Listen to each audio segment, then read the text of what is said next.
ओम शांति। आज 30 जनवरी 2022 के अव्यक्त बाबा के महावाक्य हैं, जिसकी रिवाइज तारीख 2 जनवरी 1990।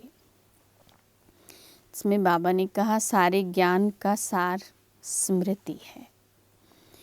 आज समर्थ बाप अपने चारों ओर के सर्वसमर्थ बच्चों को देख रहे हैं।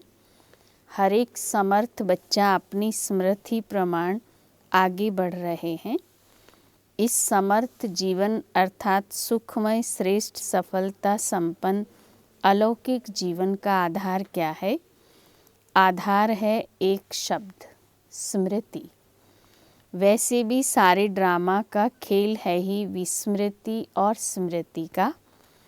इस समय स्मृति का खेल चल रहा है।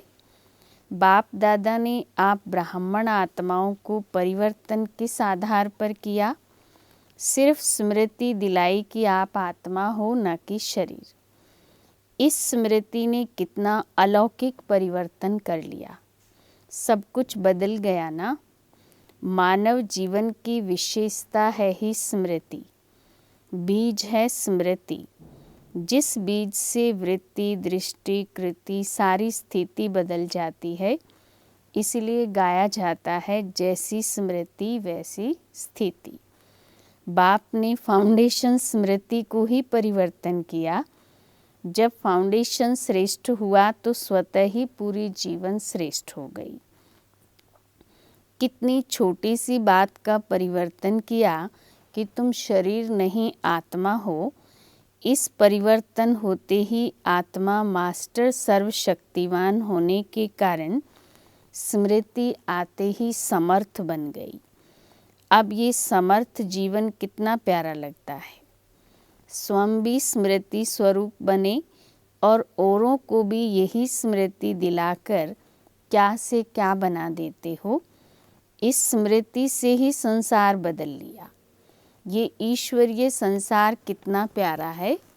चाहे सेवार्थ संसारी आत्माओं के साथ रहते हो, लेकिन मन सदा अलौकिक संसार में रहता है। इसको ही कहा जाता है स्मृति स्वरूप।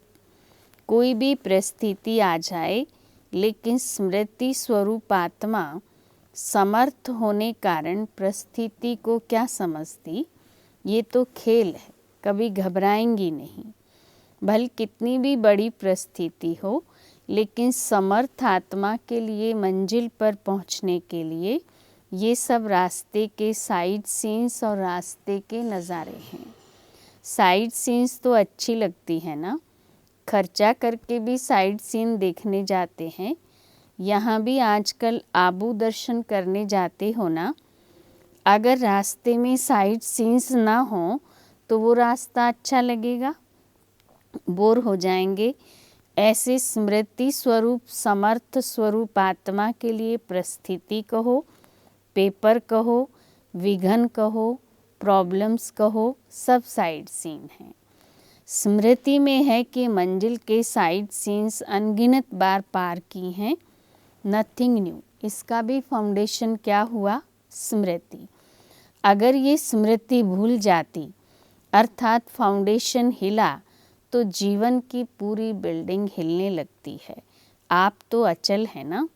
सारी पढ़ाई के चारों सब्जेक्ट्स का आधार भी स्मृति है। सबसे मुख्य सब्जेक्ट है याद। याद अर्थात स्मृति में कौन, बाप कौन। दूसरी सब्जेक्ट है ज्ञान। रचता और रचना का ज्ञान मिला, उसका भी फाउंडेशन स्मृति दिलाई कि अनादि क्या हो और आदि क्या हो और वर्तमान समय क्या हो। ब्राह्मण सो फरिश्ता, फरिश्ता सो देवता। और भी कितनी स्मृतियाँ दिलाई हैं, तो ज्ञान की स्मृति हुई ना। तीसरी सब्जेक्ट है दिव्य गुण। दिव्य गुणों की भी स्मृति दिलाई कि आप ब्राह्मणों के ये गुण हैं। गुणों की लिस्ट भी स्मृति में रहती है। तब समय प्रमाण उस गुण को कार्य में, कर्म में लगाते हो। कोई समय स्मृति कम होने से क्या रिजल्ट होती? समय पर गुण यूज़ नहीं कर सकते हो। जब समय बीत जाता फिर स्मृति में आता है कि ये नहीं करना चाहता था लेकिन हो गया, आगे ऐसा नहीं करेंगे। तो दिव्य गुणों को भी कर्म में लाने के लिए समय पर स्मृति चाहिए। अभी अभी ऐसे अपने पर हंसते हो, वैसे भी कोई बात व कोई चीज़ समय पर भूल जाती है तो उस समय क्या हालत होती है? चीज़ है भी लेकिन समय पर याद नहीं आती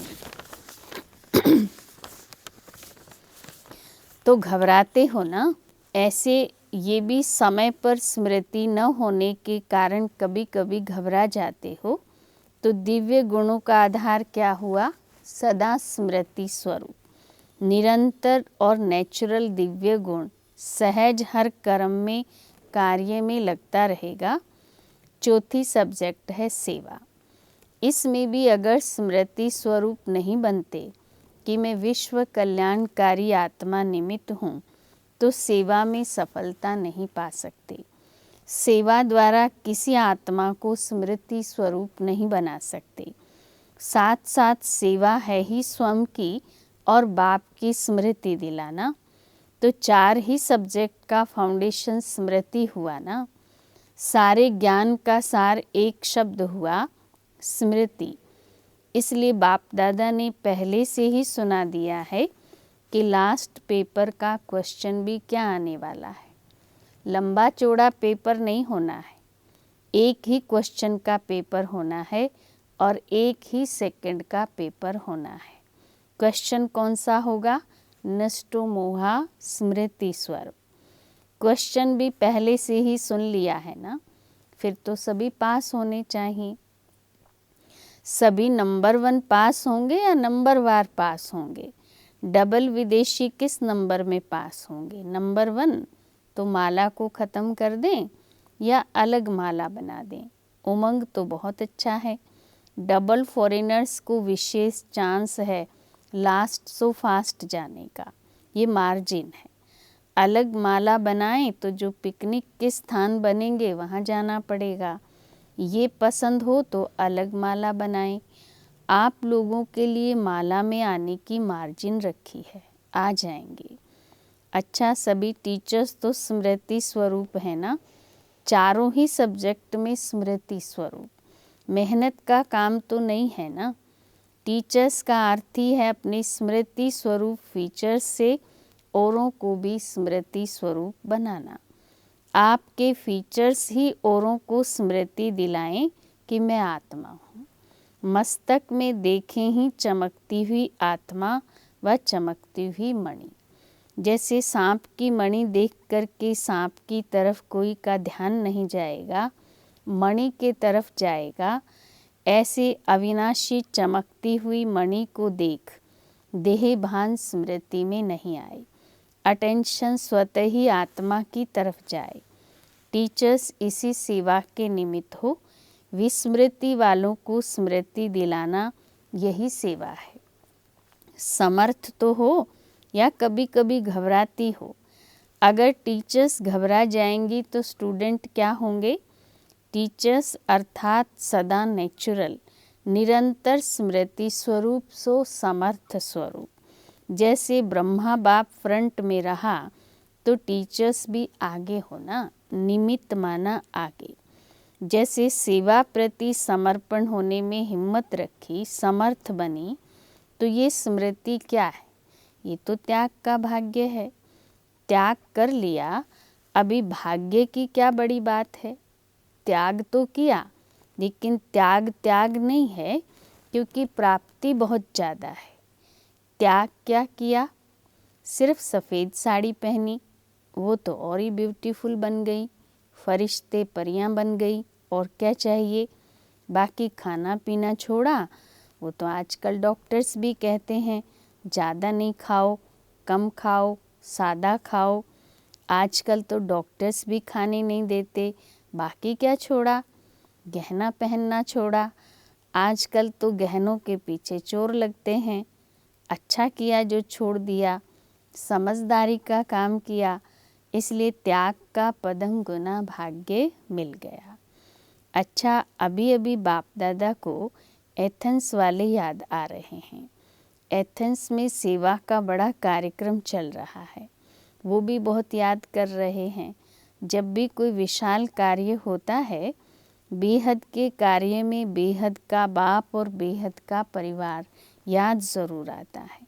जो भी बच्चे गए हैं, हिम्मत वाले बच्चे हैं, जो निमित्त बने हैं, उनकी हिम्मत कार्य को श्रेष्ठ और अचल बना देती है। बाप के स्नेह और विशेष आत्माओं की शुभ भावना, शुभकामना बच्चों के साथ है। बुद्धिवानों की बुद्धि किसी द्वारा भी निमित्त बनाए अपना कार्य निकाल लेते हैं। इसलिए बेफिक्र बादशाह बन, लाइट हाउस माइट हाउस बन, शुभ भावना शुभकामना के वाइब्रेशन फैलाते रहो। हर एक सर्विसेबल बच्चे को बाप दादा नाम और विशेषता सहित याद प्यार दे रहे हैं। अच्छा, सदा निरंतर स्मृति स्वरूप समर्थ आत्माओं को, सदा स्मृति स्वरूप बन हर परिस्थिति को साइड सीन अनुभव करने वाले विशेष आत्माओं को, सदा बाप समान चारों ओर स्मृति की लहर फैलाने वाले महावीर बच्चों को, सदा तीव्र गति से पास विद ऑनर होने वाले महारथी बच्चों को बाप दादा का याद प्यार और नमस्ते। रूहानी बच्चों की रूहानी बाप को नमस्ते। दिल्ली जॉन से अव्यक्त बाप दादा की मुलाकात। सदा अपने भाग्य को देख हर्षित होते हो, सदा वाह वाह के गीत गाते हो। हाय हाय के गीत समाप्त हो गए या कभी दुख की लहर आ जाती है। दुख के संसार से न्यारे हो गए और बाप के प्यारे हो गए। इसलिए दुख की लहर स्पर्श नहीं कर सकती। चाहे सीत रहते भी हो, लेकिन कमल समान रहते हो। कमल पुष्प कीचड़ से निकल नहीं जाता, कीचड़ में ही होता है, पानी में ही होता है, लेकिन न्यारा होता है। तो ऐसे न्यारे बने हो। न्यारे बनने की निशानी है, जितना न्यारे उतना बाप के प्यारे बनेंगे। स्वतः ही बाप का प्यार अनुभव होगा और ये परमात्म प्यार छत्र छाया बन जाएगा। जिसके ऊपर छत्र छाया होती है वो कितना सेफ रहता है। जिसके ऊपर परमात्म छत्र छाया है उसको कोई क्या कर सकते हैं। इसलिए फ़खुर में रहो कि हम परमात्म छत्र छाया में रहने वाले हैं। अभिमान नहीं है, लेकिन रूहानी फ़खुर है। बॉडी कॉन्शियस होंगे तो अभिमान आएगा, आत्म अभिमानी होंगे तो अभिमान नहीं आएगा, लेकिन रूहानी फ़खुर होगा। और जहाँ फ़खुर होता है वहाँ विघन नहीं हो सकता। या तो है फ़िक्र और या है फ़खुर, दोनों साथ नहीं होते। दाल रोटी अच्छे से अच्छी देने के लिए बाप दादा बंधा हुआ है। रोज़ 36 प्रकार के भोजन नहीं देंगे, लेकिन दाल रोटी प्यार की ज़रूर मिलेगी। निश्चित है, इसको कोई टाल नहीं सकता। तो फ़िक्र किस बात का। दुनिया में फ़िक्र रहता है कि हम भी खाएं, पीछे वाले भी खाएं, तो आप भी भूखे नहीं रहेंगे, आपके पीछे वाले भी भूखे नहीं रहेंगे। बाकी क्या चाहिए? डल्लब के तकिए चाहिए क्या? अगर डल्लब के तकिए व बिस्तर में फ़िक्र की नींद हो तो नींद आएगी। बेफिक्र होंगे तो धरनी पर भी सोएंगे तो नींद आ जाएगी। बाहों को अपना तकिया बना लो तो भी नींद आ जाएगी। जहाँ प्यार है वहाँ सूखी रोटी भी 36 प्रकार का भोजन लगेगी। इसलिए बेफिक्र बादशाह हो। ये बेफिक्र रहने की बादशाही सब बादशाहियों से श्रेष्ठ है। अगर ताज पहनकर तख्त पर बैठ गए और फिक्र करते रहे तो तख्त हुआ या चिंता हुई? तो भाग्य विधाता भगवान ने आपके मस्तक पर श्रेष्ठ भाग्य की लकीर खींच दी है। बेफिक्र बादशाह हो गए हो। वो टोपी या कुर्सी वाले बादशाह नहीं, लेकिन बेफिक्र बादशाह। कोई फिक्र है? पोतरे दोतरों का फिक्र है? आपका कल्याण हो गया तो उन लोगों का ज़रूर होगा। तो सदा अपने मस्तक पर श्रेष्ठ भाग्य की लकीर देखते रहो। वहाँ मेरा ईश्वरीय श्रेष्ठ भाग्य, धन दौलत का भाग्य नहीं, ईश्वरीय भाग्य। इस भाग्य के आगे धन तो कुछ है नहीं, वो तो पीछे पीछे आएगा। जैसे परछाई होती है वो आप ही पीछे पीछे आती है, या आप कहते हो पीछे आओ, तो ये सब परछाई है, लेकिन भाग्य है ईश्वरीय भाग्य। सदा इसी नशे में रहो, अगर पाना है तो सदा का पाना है। जब बाप और आत्मा अविनाशी है तो प्राप्ति विनाशी क्यों, प्राप्ति भी अविनाशी चाहिए। ब्राह्मण जीवन है ही खुशी की, खुशी से खाना, खुशी से रहना, खुशी से बोलना, खुशी से काम करना। उठते ही आँख खुली और खुशी का अनुभव हुआ, रात को आँख बंद हुई, खुशी से आरामी हो गए। ये ब्राह्मण जीवन है। अच्छा, बाप दादा से व्यक्तिगत मुलाकात, आज्ञाकारी बनने से परिवार की दुआएं। बाप दादा के सामने गायत्री मोदी का परिवार बैठा है। बाप दादा इस परिवार की एक बात को देख करके बहुत खुश हैं। कौन सी बात? आज्ञाकारी परिवार है। इतना दूर से पहुंच तो गए ना, ये भी दुआएं मिलती हैं। जो आज्ञा पालन करता है, चाहे किसी की भी, एक ने कहा दूसरे ने माना तो खुशी होती है। दिल से एक दो के प्रति दुआएं निकलती हैं। कोई अच्छा दोस्त या भाई हो, अगर कहते बहुत अच्छा है तो दुआएं हुई ना। किसी को भी हांजी करना व आज्ञा मानना, इनकी गुप्त दुआएं मिलती हैं।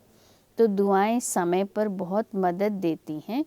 उस समय पता नहीं पड़ता, उस समय तो साधारण बात लगती है, चलो हो गया। लेकिन ये गुप्त दुआएं आत्मा को समय पर मदद देती हैं, ये जमा हो जाती हैं। इसलिए बाप दादा देखकर खुश हैं। चाहे किसी भी कार्य के लिए आए तो है ना।